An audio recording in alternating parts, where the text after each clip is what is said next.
আজ হচ্ছে কোজাগরি লক্ষ্মী পুজো। তো বিয়ের উপহার হিসেবে আমি কিন্তু এই মা লক্ষ্মীকে পেয়েছিলাম অ্যাজ আ গিফট, মানে উপহার হিসেবে আমার এক কাছের দিদি দিয়েছিল। যাই হোক, মা খুব সুন্দর করে মা লক্ষ্মীকে সাজিয়ে দিয়েছে, কিন্তু এই মুকুটটা কিছুতেই পরানো যাচ্ছিল না, লুজ হয়ে যাচ্ছিল।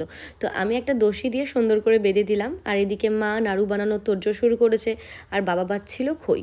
খইয়ের মধ্যে এত ধান ছিল যে আমাদের দুজনেরই বিরক্তি ধরে গেছিলো। আমি বাবাকে একটু হেল্প করে দিয়েছিলাম, তবে মায়ের যেহেতু নাড়ুর পুরো মানে উপকরণ রেডি হয়ে গেছিলো, সেই জন্য আমি তাড়াতাড়ি করে গোল্লা পাকানো স্টার্ট করে দিয়েছি দুজন মিলেই, না হলে শক্ত হয়ে যায়। আর মা বললো হয়ে গেছে যখন, এবার মা লক্ষ্মীকে আসনে বসা, সুন্দর করে সাজিয়ে দে। তো সেটাই মা যেইভাবে বলে দিচ্ছিল আমি টুকটুক করে দিই। তারপর মা লক্ষ্মীর হাতে তো পদ্ম ফুলটা দিতে হয়। এবার আমার মাথায় আর কিছুতেই কাজ করছে না যে আমি এটা কিভাবে করবো। মা বললো আরে পাগল, ডান্টিটাকে ছিঁড়ে তারপর হাতে দে ঠাকুরের। সেটাই তারপর করলাম। আর আলপনা মোটামুটি যতটুকু করেছি আমি খুব ভালো পারি না, মোটামুটি ওই আর কি দেখার মতো হয়। তারপর ধানের ছড়াটা ঠাকুরের মাথার উপর থেকে দেওয়াতে বাবা বললো ওইভাবে কেউ দেয় নাকি। অ্যাকচুয়ালি মার কথা মতোই আমি দিয়েছিলাম। তারপর মা আবার সাইড থেকে সুন্দর করে সাজিয়ে দিল। আর দেখি ঘড়ির কাঁটায় 4:45 বাজে, আমি তোকে খাওয়াতেই ভুলে গেছি। তারপর পুরো চেঞ্জ করে মেয়েকে খাওয়াতে বসলাম। ওকে খাওয়াতে তো অনেক সময় লাগে। এদিকে মায়ের খই পাকানো কমপ্লিট, আর এদিকে মোয়াও বানিয়ে ফেলেছে। মোয়াটা যখন বানাচ্ছিল তখন আমি এসে কি হাত দিয়ে একটু কয়েকটা পাকিয়ে দিয়েছি, কেন কি মায়ের হয়েই এসেছিলো, আর ওটা তো খুব তাড়াতাড়ি করতে হয়। মেয়ে মোয়া চেয়েছে, আমি মাকে দিতে দিইনি, কেন কি ও খাবে না, ও সারা ঘরে নোংরা করবে। সেই জন্য আমি বলেছি গামলার মধ্যে যেগুলো আছে সেগুলো তুলে খা। অসহায় বাচ্চার মতো কিভাবে খাচ্ছিল তুলে। ও যেই দেখলো যে আমি ভিডিও করছি, লজ্জায় এক দৌড় দিয়েছে। যাই হোক, ওর পাপা চলে এসছে, আর এসব কাজ করতে করতে সন্ধ্যাও নেমে এসছে। আর ওর পাপা নিয়ে আসলো বাজি, আর আমার ওই ফেস ওয়াশ শেষ হয়ে গেছিলো, সেটাই আনলো। আর এখানে কি এক ধরনের বাজি বেরিয়েছে, সেটা ও বিছানার মধ্যে দাঁড়িয়েই মানে ওই দেখলে তো বারুদটা পড়লো, মানে পাগল, ওর কোনো বুদ্ধি নেই। যাই হোক, দুদিক দিয়ে দুটো দড়ি ধরে টানলেই আর কি বাজিটা ফেটে যায়। যখন আমি ট্রাই করতে গেলাম কিছুই হলো না, শুধু দড়িটাই ছিঁড়ে গেল।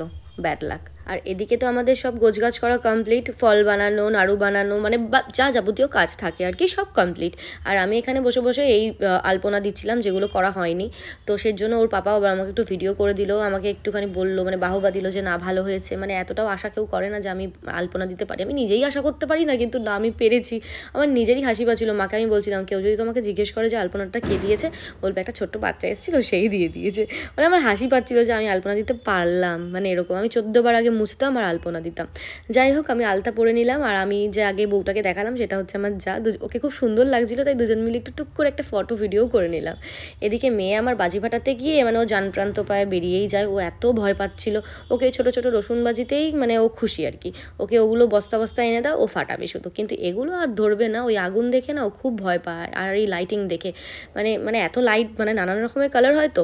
যাই হোক, আমি তো এনজয় করে নিয়েছি বাজি ফাটিয়ে, সাথে ওর পাপাও আর ভাইও ফাটিয়েছে। ওই যে যখন ওর বয়সের ওর একটা দিদি এসছে, তখন ও মন ভরে বাজি ফাটিয়েছে। রাতের দিকে আবার বাজি নিয়ে এসছে। এটা সম্ভবত কে যেন দিয়েছিল, আমাকে বললো, আমি না ঠিকঠাক বুঝলাম না, চারিদিকে এত বাজি ফাটছিল তো সেজন্য আমি শুনতে পারিনি। আর কিছু বাজি ছিল পুরো ড্যামেজ, একটা করে ফাটাতে দেখলাম না কয়েকটা হলো। আর এই চরকি বাজিগুলো বেশ ভালো লেগেছে। তার আগে আমি যেটা ফাটিয়েছি ওটা যেন কিরম টুং টাং করে ফাটছিল। এদিকে ঠাকুরমশাই এসেছিল রাত 9টার সময়। আস্তে আস্তে পুজো সম্পূর্ণ হলো। মা বললো যে মনাকে পঞ্চপ্রদীপের আশীর্বাদটা নিতে বল। তো সেটাই ওকে শিখিয়ে দিলাম, ও সেইভাবেই নিচ্ছিল। এদিকে দেখতে দেখতে পুজোও কমপ্লিট। আমি একটু পরে লক্ষ্মীর পাঁচালি পরেই আমি চেঞ্জ করে ফেলেছি, কেন কি আমি শাড়ি পরে থাকতে পারছিলাম না। আর এখানে আমার সবাইকে প্রসাদ দেবে বলে প্লেটে সাজাচ্ছিল, তার আগে চাল কলা মেখে নিল। চলো তাহলে এটাকে এই ভিডিওটা এন্ড করি। দেখা হচ্ছে খুব জলদি নতুন একটি ভিডিওর সঙ্গে। সবাই ভালো থেকো, সুস্থ থেকো। Good night, by.